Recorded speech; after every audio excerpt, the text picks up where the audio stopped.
you think his last words were? Probably whoops or ouch. The concept of last words is as silly as the rest of this. Wait, are you trying to ruin funerals? This is how people grieve. Yeah, which is why it's so tragic that the American funeral industry needlessly exploits that grief for profit.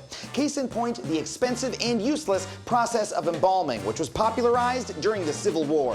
After Lincoln was assassinated, the government paraded his corpse around the country in order to showcase the hero's sacrifice. But that's not what the people took away from it. Oh my gosh, Abe has been dead for weeks and he still looks fly as hell. Honestly, anyone who is anyone gets pumped full of chemicals. But for those of us whose bodies aren't going on tour, embalming is totally pointless. Why would you need to be preserved right before they bury you in the dirt? Isn't the whole point to decompose? Excuse me, embalming gives dignity to the deceased. Yes, it's respectful. Respectful? What do you think embalming is? It's like a spa day for a dead body. Exactly, don't correct her. Embalming is the least respectful thing you can do to a body. First, the jaw is wired shut, the eyes are sealed with glue, then the internal organs are punctured and drained through a hole in the abdomen.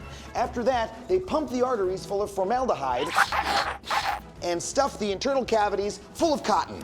Okay, stop! Enough. I don't want to puke in front of a dead body. Fair enough, but the entire process is a pointless waste of time, because even though funeral directors tell their vulnerable, grieving customers, Embalming is necessary if you want an open casket. and It keeps the body safe and sanitary. none of it is true. Refrigeration is cheaper and just as effective as embalming, and the World Health Organization states that dead bodies pose nearly no health risks to the living. It's completely safe to touch them. Here, watch.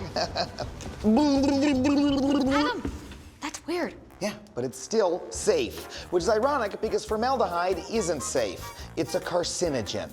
Why do we still do this? Just one reason. These guys charge a grave load of money to do it.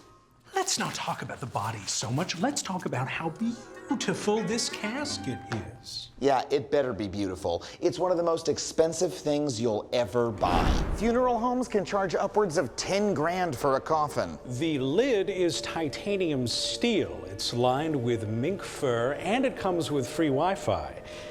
It's what Pop-Up would have wanted. Do you have any cheaper options? Well, for those who don't love their Pop-Up, we do have this My Loved One Deserve to Die model. You will need to decide quickly. The funeral is tomorrow. Pop-Up would have wanted the Wi-Fi. I'm so sorry for your loss. Hell, you might as well be buried with $10,000 in cash. Well, it's nice to support local businesses. Actually, a lot of local funeral homes are owned by a mega corporation named SCI that buys up mom and pop shops but keeps the old name so no one notices. They really are a cash cow. They can't make that much money. Well, maybe you believe SCI treasurer Aaron Foley, who told investors, "We really are a cash cow."